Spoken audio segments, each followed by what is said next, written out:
Assalamualaikum warahmatullahi wabarakatuh. Yang saya hormati Bapak Vicky Fendi selaku dosen pengampu mata kuliah Metodologi Penelitian kelas L dan teman-teman yang saya hormati.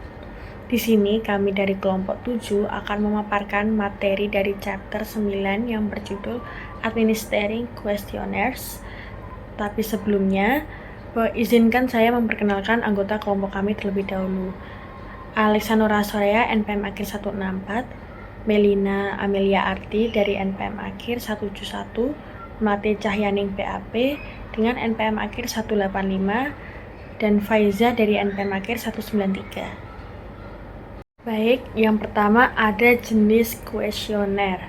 Jadi kuesioner umumnya itu dirancang untuk mengumpulkan data kuantitatif dalam jumlah yang besar. Kuesioner dapat diberikan secara langsung, didistribusikan secara elektronik, atau dikirimkan melalui pos kepada responden. Kuesioner umumnya lebih murah dan memakan waktu dibandingkan wawancara dan observasi, tetapi juga memiliki resiko yang jauh lebih besar untuk tidak menjawab dan kesalahan tidak menjawab. Jadi di sini yang pertama ada jenis kuesioner yang dikelola secara pribadi. Jadi ketika survei terbatas pada wilayah lokal, cara yang baik untuk mengumpulkan data yaitu dengan mengelola kuesioner secara langsung. Keuntungan utamanya adalah peneliti atau anggota tim peneliti dapat mengumpulkan semua tanggapan yang telah diisi dalam waktu singkat. Keraguan-keraguan yang mungkin dimiliki responden terhadap pertanyaan apapun dapat diklarifikasi secara langsung oleh peneliti. Peneliti juga memiliki kesempatan untuk memperkenalkan topik penelitian dan memotivasi responden untuk memberikan jawaban yang jujur. Mengelola kuesioner kepada sejumlah besar individu secara bersamaan lebih murah dan memakan waktu lebih sedikit daripada wawancara. Selain itu, mengelola kuesioner tidak memerlukan keahlian sebanyak seperti melakukan wawancara. Sedapat mungkin kuesioner sebaiknya dikelola secara langsung karena keuntungan-keuntungan ini. Kerugian dari kuesioner yang dikelola secara langsung adalah peneliti dapat menimbulkan bias dengan menjelaskan pertanyaan secara berbeda kepada orang yang berbeda. Partisipan mungkin sebenarnya menjawab pertanyaan yang berbeda dibandingkan dengan mereka yang menerima kuesioner melalui pos. Terlebih lagi, kuesioner yang dikelola secara langsung membutuhkan waktu dan upaya yang besar. Karena ini, kuesioner elektronik banyak biasanya digunakan. Lalu yang kedua ada kuesioner melalui pos. Kuesioner pos adalah kuesioner yang diisi sendiri bisa melalui kertas, pensil seperti itu, dan dikirimkan kepada responden melalui pos. Metode ini telah lama menjadi tulang punggung oleh para periset bisnis, tetapi dengan hadirnya internet, ponsel, dan jaring sosial, kuesioner pos menjadi usang dan tidak relevan lagi di zaman sekarang. Sebagai gantinya, kuesioner daring diposting di internet atau dikirim melalui surel. Lalu jenis kuesioner yang selanjutnya ada elektronik dan online. Jadi seperti penjelasan-penjelasan sebelumnya, penyebaran kuesioner elektronik atau daring mudah dan cepat. Kita hanya perlu mengirimkan undangan survei melalui email, memasang tautan di situs web atau blog pribadi, dan menggunakan media sosial. Kuesioner daring biasanya dapat dibuat sebagai formulir web dengan basis data untuk menyimpan jawaban dan perangkat lunak statistik untuk menyediakan analisis statistik. Kuesioner daring sering digunakan untuk mendapatkan pemahaman yang lebih mendalam tentang opini dan preferensi konsumen. Keuntungan besar dari riset survei daring adalah memaksimalkan kemampuan internet untuk menyediakan akses kepada kelompok dan individu yang sulit, bahkan mustahil dijangkau melalui saluran lain. Komunitas virtual berkembang pesat secara daring dan ratusan ribu orang secara teratur berpartisipasi dalam diskusi tentang hampir setiap isu dan minat yang mungkin. Keuntungan kedua dari kuesioner daring adalah cakupan wilayah geografis yang luas dalam survei. Lalu kuesioner dalam bentuk tautan itu dikirimkan kepada responden yang dapat mengisinya kapanpun mereka mau. Di rumah, bisa dimanapun, dan dengan kecepatan mereka sendiri. Pemrosesan survei secara otomatis menghemat biaya dan energi dan waktu. Namun, kuesioner daring juga memiliki beberapa kelemahan penting. Jadi saat melakukan penelitian daring, peneliti itu sering menghadapi masalah terkait pengambilan sampel. Misalnya seleksi mandiri dan tingkat respon yang sangat rendah menyulitkan penentuan representasi sampel dan generalisasi temuan, karena responden survei mungkin sama sekali tidak mewakili populasi yang seharusnya. Bahkan tingkat pengembalian kuesioner semacam itu biasanya sangat rendah. Selanjutnya ada pedoman perancangan kuesioner. Jadi prinsip desain kuesioner yang baik harus berfokus pada 3 hal. Yang pertama, itu ada berkaitan dengan penyusunan pertanyaan. Kedua, ada berkaitan dengan perencanaan isu terkait bagaimana variabel akan dikategorikan, diskalakan, dan dikodekan setelah tanggapan diterima. Yang ketiga, ada berkaitan dengan tampilan umum kuesioner.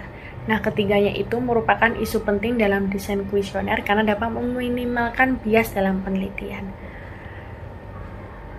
Seperti yang pertama, tadi ada penyusunan kata. Di sini ada prinsip-prinsip penyusunan kata. Yang pertama, itu ada kesesuaian isi pertanyaan. Yang kedua, bagaimana pertanyaan dirumuskan dan ditingkatkan kecanggihan bahasa yang digunakan. Ketiga, ada jenis dan bentuk pertanyaan yang diajukan. Keempat, ada urutan pertanyaan. Kelima, ada data pribadi yang dicari dari responden. Jadi saya jelaskan yang pertama. Jadi yang pertama, kesesuaian isi pertanyaan. Jadi isi dan tujuan pertanyaan. Sifat variabel, perasaan subjektif atau fakta objektif itu akan menentukan jenis pertanyaan yang diajukan. Jika variabel yang disadap bersifat subjektif, misalnya kepuasan, keterlibatan, di mana keyakinan persepsi dan sifat responden akan diukur, pertanyaan harus menyentuh dimensi dan elemen konsep tersebut. Lalu jika variabelnya itu objektif, seperti usia dan tingkat pendidikan responden, langsung disadap satu pertanyaan langsung, sebaiknya yang memiliki serangkaian kategori berskala ordinal sudah tepat. Oleh karena itu, tujuan setiap pertanyaan harus dipertimbangkan dengan cermat agar variabel terukur secara memadai dan tidak ada pertanyaan yang berlebihan. Yang kedua, tadi ada bahasa dan kata-kata dari kuesioner itu. Jadi bahasa kuesioner harus mendekati tingkat pemahaman responden. Pilihan kata akan bergantung pada tingkat pendidikan mereka, penggunaan istilah dan idiom dalam budaya, dan kerangka acuan responden. Misalnya, meskipun bahasa Inggris adalah bahasa lisan atau bahasa resmi di dua budaya ini, kata-kata tertentu mungkin asing bagi satu budaya. Jadi oleh karena itu, penting untuk merumuskan pertanyaan dengan cara yang dapat dipahami oleh responden. Jika beberapa pertanyaan tidak dipahami atau ditafsirkan secara berbeda oleh responden, peneliti akan mendapatkan jawaban yang salah atas pertanyaan tersebut dan tanggapan dengan demikian akan bias. Oleh karena itu, pertanyaan yang diajukan, bahasa yang digunakan, dan kata-kata harus tepat untuk memanfaatkan sikap, persepsi, dan perasaan responden. Selanjutnya akan dijelaskan oleh rekan saya. Nah, selanjutnya saya akan membahas tentang type and form of questions. Nah, kalau kita bicara tentang type of question atau jenis-jenis pertanyaan, itu merujuk pada apakah pertanyaan yang kita ajukan berbentuk open-ended atau closed. Sedangkan form of question merujuk pada apakah pertanyaannya ditulis secara positif atau secara negatif. Nah, pertama, mari kita lihat open-ended questions. Nah, pertanyaan jenis ini memberikan kebebasan penuh kepada responden untuk menjawab dengan cara apapun yang mereka pilih. Misalnya, peneliti bisa menanyakan, sebutkan 5 hal yang menurut Anda menarik dan menantang dalam pekerjaan Anda. Atau bisa juga menanyakan apa yang responden sukai dari atasan mereka atau dari lingkungan kerja mereka. Bahkan dalam beberapa kasus, responden bisa diminta memberikan komentar tentang portofolio investasi perusahaan. Nah, semua contoh itu adalah bentuk pertanyaan terbuka karena responden bisa memberikan jawaban seluas-luasnya sesuai dengan pandangan mereka. Nah, berbeda dengan closed questions, jadi pertanyaan ini membatasi responden untuk memilih dari alternatif jawaban yang sudah disediakan peneliti. Contohnya, alih-alih bertanya apa saja 5 aspek pekerjaan yang menarik bagi Anda, peneliti bisa menuliskan daftar 10-15 aspek, lalu meminta responden memilih 5 teratas yang menurut mereka paling penting. Nah, semua item pertanyaan dalam kuesioner yang menggunakan skala nominal, ordinal, Likert, atau bahkan skala rasio termasuk dalam kategori closed questions. Nah, keuntungan dari pertanyaan tertutup ini ada 2. Yang pertama, responden bisa lebih cepat mengambil keputusan karena opsinya sudah jelas. Kemudian yang kedua, peneliti bisa lebih mudah melakukan pengkodean data untuk dianalisis. Nah, namun harus diingat bahwa kategori jawaban dalam pertanyaan tertutup harus saling eksklusif dan sekaligus mencakup semua kemungkinan. Jadi kalau kategorinya tumpang tindih atau kalau ada kemungkinan jawaban yang tidak disediakan, responden bisa bingung dan justru tujuan pertanyaan tertutup itu hilang. Nah, karena alasan itulah banyak kuesioner biasanya diakhiri dengan satu pertanyaan terbuka agar responden punya ruang untuk memberikan komentar tambahan yang mungkin tidak tertangkap oleh pertanyaan-pertanyaan sebelumnya. Dengan begitu, data yang diperoleh akan lebih kaya dan tidak terbatas hanya pada pilihan yang sudah ditentukan. Nah, selanjutnya di slide ini kita masuk ke bentuk pertanyaan yang positif dan negatif, kemudian double barrel dan juga ambiguous questions. Nah, pertama, pertanyaan yang positif dan negatif. Kalau semua pertanyaan ditulis secara positif, responden cenderung menjawab secara mekanis. Nah, misalnya terus-menerus memilih di ujung skala yang sama tanpa berpikir. Nah, maka dari itu, dalam sebuah kuesioner, sebaiknya dicampur pertanyaan antara positif dan juga negatif. Contohnya begini, pertanyaan positifnya adalah, saya merasa telah berhasil menyelesaikan banyak hal dalam pekerjaan saya.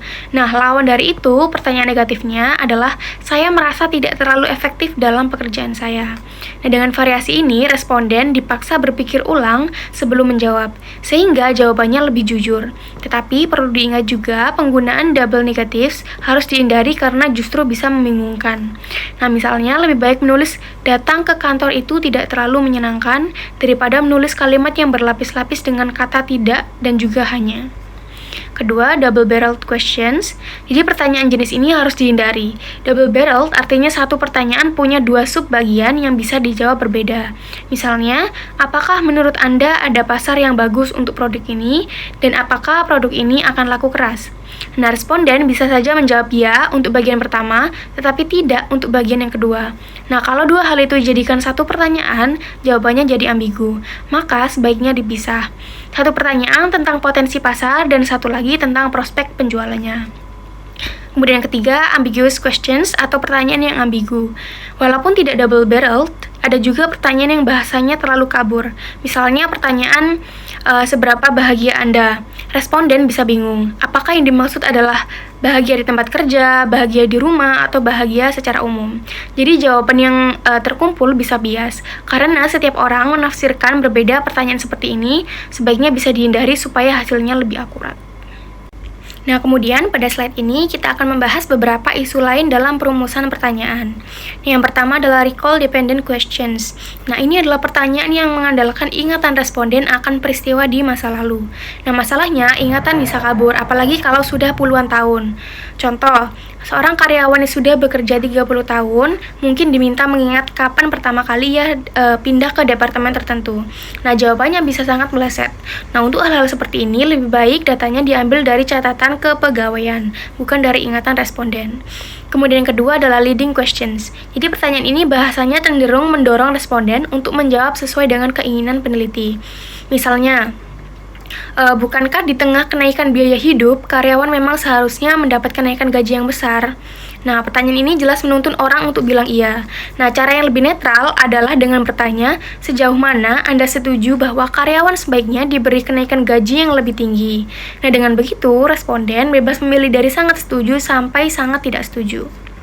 Ketiga, loaded questions. Jadi pertanyaan jenis ini menggunakan kata-kata yang emosional sehingga jawaban jadi bias. Contohnya, menurut Anda, seberapa besar kemungkinan manajemen akan bersikap dendam jika serikat pekerja memutuskan mogok kerja? Nah, kata-kata seperti dendam dan juga mogok sudah penuh emosi, sehingga responden cenderung memberikan jawaban yang ekstrim. Kemudian yang keempat adalah social desirability. Nah, pertanyaan tidak boleh diarahkan agar responden memberikan jawaban yang dianggap pantas secara sosial. Misalnya, kalau ditanya, apakah menurut Anda orang tua sebaiknya diberhentikan dari pekerjaan? Nah, hampir semua orang akan menjawab tidak, karena itu yang dianggap jawaban yang benar secara sosial. Nah, padahal mungkin ada pendapat berbeda. Nah, pertanyaan lebih baik misalnya adalah seperti, menurut Anda sejauh mana perusahaan sebaiknya tetap mempekerjakan karyawan lanjut usia? Nah, dengan cara itu, responden bisa memberikan pandangan sebenarnya tanpa tekanan sosial. Dan yang terakhir adalah soal panjangnya pertanyaan. Pertanyaan yang terlalu panjang akan membingungkan. Nah, sebaiknya pertanyaan dibuat sederhana, jelas, dan tidak lebih dari 20 kata atau satu baris penuh dalam cetakan. Nah, dengan begitu responden bisa membaca cepat, paham, dan memberikan jawaban yang akurat. Jadi kesimpulannya, dalam menyusun kuesioner, kita harus berhati-hati bukan hanya dengan isi pertanyaan, tetapi juga dengan bagaimana pertanyaan itu dirumuskan. Dari jenis pertanyaan, pemilihan kata, sampai panjang kalimat, semua itu bisa mempengaruhi kualitas data yang kita peroleh. Selanjutnya pembahasan mengenai penampilan umum atau tampilan kuesioner. Nah, dalam desain kuesioner itu penting untuk memperhatikan tidak adanya pemilihan kata dan pengukuran, tidak hanya pemilihan kata dan pengukuran, tetapi juga tampilan kuesioner.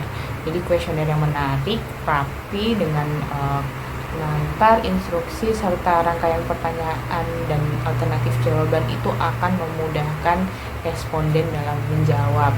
Jadi untuk elemen-elemen yang perlu diperhatikan, yang pertama adalah pengenalan pendahuluan yang bagus. Jadi pendahuluan yang baik dan benar yang secara gamblang itu mengungkapkan identitas peneliti dan menyampaikan dari tujuan survei itu sangat penting. Jadi membangun hubungan baik dengan responden dan memotivasi untuk menjawab pertanyaan dalam kuesioner dengan sepenuh hati dan antusias. Terus diberikan juga jaminan kerahasiaan atas informasi yang mereka berikan, itu juga bisa mengurangi bias dari jawaban mereka. Nah, bagian pendahuluan ini sering diakhiri dengan ucapan terima kasih yang sopan kepada responden atas waktu yang telah mereka luangkan untuk menjawab survei. Kemudian yang kedua itu mengorganisir pertanyaan, memberikan instruksi dan panduan dan penyelarasan yang baik. Jadi menyusun pertanyaan itu secara logis dan rapi pada bagian yang sesuai, serta memberikan petunjuk cara melengkapi setiap bagiannya. Itu akan membantu responden menjawab tanpa kesulitan. Pertanyaannya itu juga harus disusun dengan rapi biar responden itu bisa menyelesaikan membaca dan menjawab kuesioner itu tepat waktu dengan tenaga yang seminimal mungkin. Kemudian ada data pribadi, data demografi atau data pribadi itu bisa disusun dengan contoh misal kayak umur itu apakah di bawah 20 tahun atau 20 sampai 35 tahun, 36 sampai 50 tahun dan seterusnya. Misalnya untuk pertanyaan tingkat pendidikan yang telah diselesaikan itu bisa dengan pilihan sekolah dasar, sekolah menengah atas, sarjana, pasca sarjana dan lain-lain. Lalu informasi tentang pendapatan dan data pribadi sensitif lainnya. Meskipun informasi demografis itu dapat jika diminta di awal atau di akhir kuesioner, itu informasi yang sangat bersifat pribadi atau personal. Jadi kayak pendapatan, kondisi kesehatan dan sebagainya ya. Jika dianggap perlu untuk survei, sebaiknya itu ditanyain di akhir kuesioner daripada di awal. Selain itu pertanyaannya itu juga harus dijustifikasikan dengan menjelaskan bagaimana informasi ini tuh bisa berkontribusi dalam pemecahan masalah. Jadi responden itu tidak menganggapnya itu tuh mengganggu atau kayak kok pingin tahu banget kayak gitu. Jadi dengan taruh di pertanyaan seperti itu di akhir, itu menunda pertanyaan, membantu mengurangi bias responden jika individu itu merasa terganggu dengan pertanyaan yang personal seperti tadi. Terus pertanyaan terbuka di akhir kuesioner itu bisa menyatakan pertanyaan terbuka di bagian akhir yang memungkinkan responden untuk mengomentari aspek apapun yang mereka pilih. Kuesioner itu sebaiknya itu diakhiri dengan ucapan terima kasih yang tulus kepada responden. Selanjutnya mengenai tinjauan desain kuesioner. Kuesioner itu sangat berguna sebagai metode pengumpulan data, terutama ketika jumlahnya besar, harus dijangkau di berbagai wilayah geografis. Nah, Kuesioner itu merupakan metode pengumpulan data yang populer karena peneliti itu bisa memperoleh informasi dengan cukup mudah dan respon kuesioner yang mudah untuk dikodekan. Ketika instrumen yang tervalidasi dengan baik digunakan, temuan penelitian bermanfaat bagi komunitas ilmiah itu karena hasilnya itu dapat direplikasi dan penambahan pada basis teori dapat dilakukan. Nah, untuk sebelum melakukan menyebarkan kuesioner itu ada baiknya dilakukan yang pertama pengujian pertanyaan terstruktur, baik wawancara terstruktur di mana pertanyaan diajukan kepada responden dalam urutan yang telah ditentukan sebelumnya, atau kuesioner yang digunakan dalam survei. Itu penting untuk dilakukan uji coba instrumen terlebih dahulu untuk memastikan bahwa pertanyaan itu nanti akan dipahami oleh responden.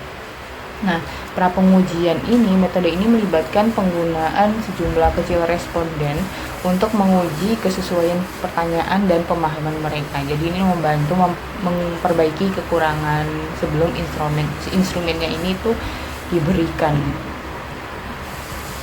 Kemudian desain kuesioner dan survei elektronik. Kuesioner elektronik saat ini tuh sangat populer, terutama karena tingkat non-respon elektronik itu mungkin tidak lebih rendah daripada kuesioner surat. Dengan meningkatnya literasi komputer, jadi kita tuh bisa memperkirakan bahwa administrasi kuesioner elektronik itu akan terus berkembang di masa depan. Selanjutnya saya akan menjelaskan mengenai dimensi survei internasional. Yang pertama ada isu-isu khusus dalam instrumentasi untuk penelitian lintas budaya.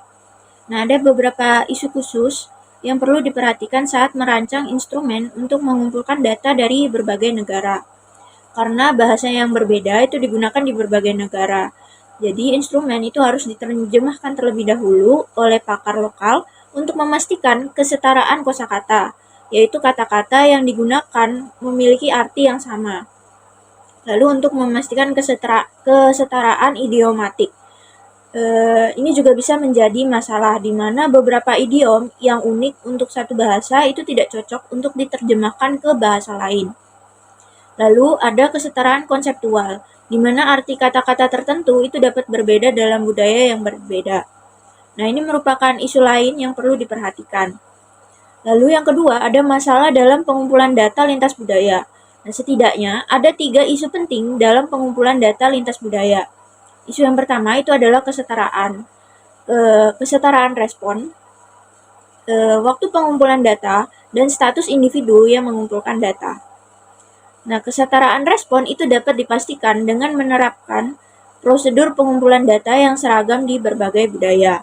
Sedangkan untuk waktu pengumpulan data lintas budaya, itu juga penting untuk perbandingan lintas budaya, di mana pengumpulan data itu harus diselesaikan dalam jangka waktu yang dapat diterima di berbagai negara. Misalnya itu dalam 3 hingga 4 bulan. Lalu ada mengenai status individu.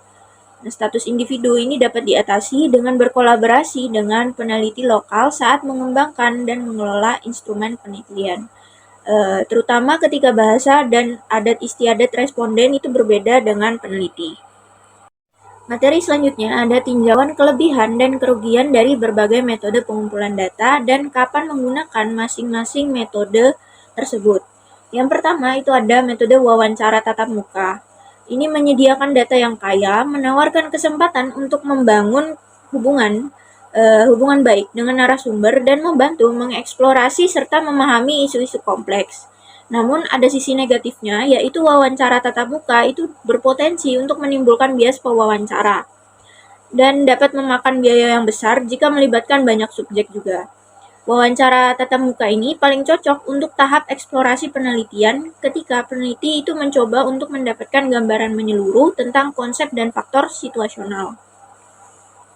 Lalu yang kedua, ada wawancara telepon.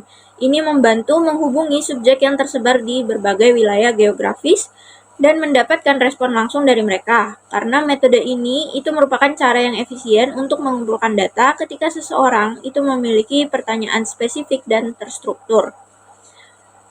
Membutuhkan respon cepat dan memiliki sampel yang tersebar di wilayah yang luas. Namun sisi negatifnya, pewawancara itu tidak dapat mengamati respon nonverbal responden dan narasumber itu dapat memblokir panggilan tersebut. Lalu yang ketiga ada studi observasional.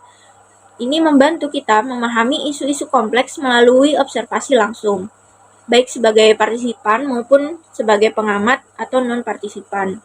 Dan kemudian jika memungkinkan untuk mengajukan pertanyaan untuk mencari klarifikasi pada isu-isu tertentu.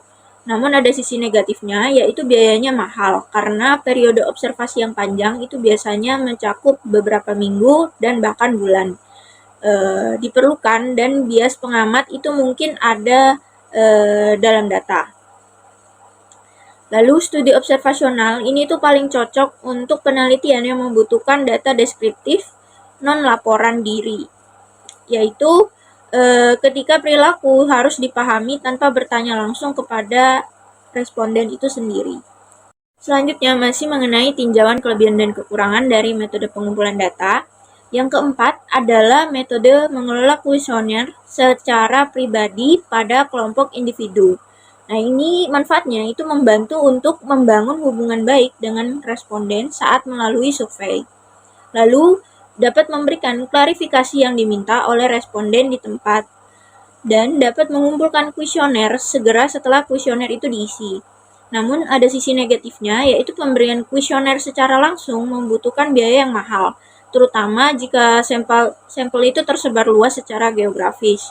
Nah, kuesioner yang diberikan secara langsung ini paling cocok ketika data itu dikumpulkan dari subjek yang lokasinya berdekatan dan kelompok responden itu dapat dengan mudah dikumpulkan.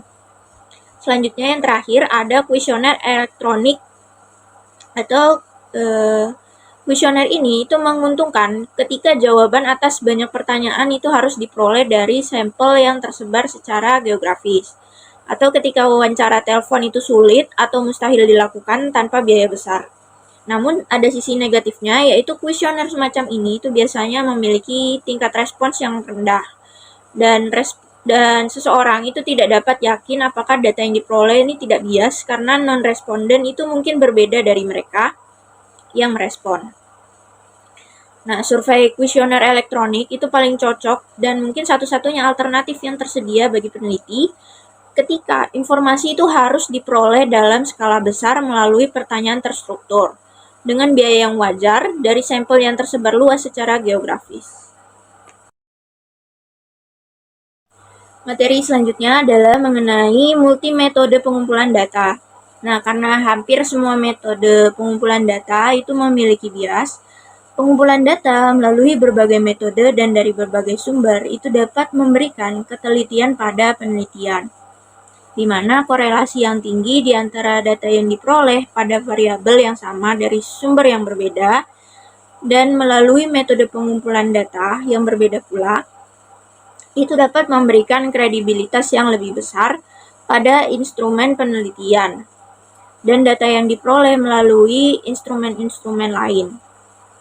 Penelitian yang baik itu memerlukan pengumpulan data dari berbagai sumber dan melalui berbagai metode pengumpulan data. Namun penelitian semacam itu biasanya tuh lebih mahal dan memakan waktu.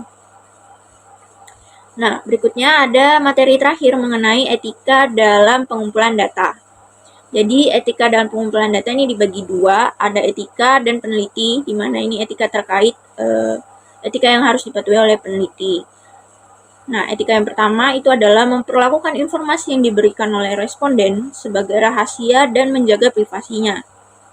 Lalu, etika yang kedua, informasi yang bersifat pribadi atau yang terkesan mengganggu itu tidak boleh diminta, dan seandainya jika benar-benar diperlukan untuk proyek, informasi tersebut itu harus dimanfaatkan dengan kepekaan tinggi terhadap responden. Jadi tidak boleh sembarangan digunakan. Dan harus dengan memberikan alasan-alasan yang spesifik pula. Etika selanjutnya ada apapun sifat metode pengumpulan data, harga diri dan harga diri subjek itu tidak boleh dilanggar. Berikutnya adalah etika bahwa pengamat atau non-partisipan itu harus sebisa mungkin tidak mengganggu dalam studi kualitatif. Nilai-nilai pribadi ini dapat dengan mudah mempengaruhi data. Nah, etika berikutnya ada mengenai memposting undangan untuk berpartisipasi dalam survei di media sosial seperti grup diskusi dan ruang obrolan itu sering dianggap sebagai spam. Jadi, nggak boleh terlalu sering untuk mengirimkan undangan untuk berpartisipasi dalam survei tersebut. Lalu tidak boleh ada kesalahan penyajian atau distorsi dalam pelaporan data yang dikumpulkan selama penelitian. Baru yang kedua mengenai perilaku etis responden. Etikanya itu dibagi jadi dua terkait perilaku etis responden. Itu yang pertama, subjek setelah menggunakan pilihan untuk berpartisipasi dalam suatu penelitian harus bekerja sama sepenuhnya dalam tugas-tugas yang ada di depan, seperti menanggapi survei tersebut. Lalu, responden itu juga berkewajiban untuk bersikap jujur dan terbuka dalam memberikan tanggapan. Nah, kekeliruan atau pemberian informasi yang tidak benar itu harus dihindari oleh responden. Sekian video presentasi dari kelompok kami mengenai administering questionnaires. Jika ada salah kata, kami mohon maaf. Wassalamualaikum warahmatullahi wabarakatuh.